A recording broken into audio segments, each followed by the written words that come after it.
इचलकरंजी महापालिका निवडणुकीच्या पार्श्वभूमीवर प्रभाग क्रमांक 1 मध्ये शिवशाहू विकास आघाडीला मोठे बळ मिळालेले आहे।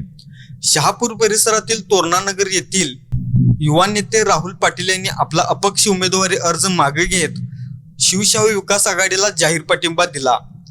त्यांच्या या निर्णयामुळे प्रभागातील राजकीय समीकरणे बदलत असल्याचे चित्र आहे। यावेळी आयोजित कार्यक्रमात माजी आमदार राजूबाबा आवळे यांनी राहुल पाटील यांच्या नेतृत्वगुणांचे कौतुक केले।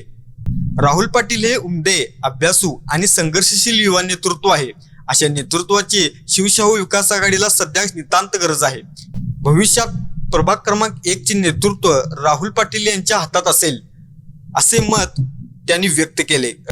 राहुल पाटील यांनी शिवशाहू विकास आघाडीच्या अधिकृत उमेदवार स्वाती राजेंद्र लोखंडे, सचिन अण्णासो राणे, रुपाली नितीन कोकणे आणि उदयसिंग मारुती पाटील यांना जाहीर पाठिंबा दिला।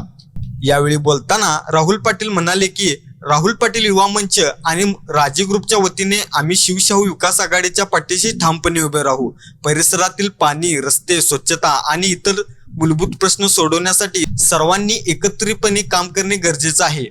या जाहीर पाठिंब्यामुळे प्रभाग क्रमांक 1 मधील तोरणानगर परिसरात शिवशाहू विकास आघाडीची संघटनात्मक ताकद वाढली आहे।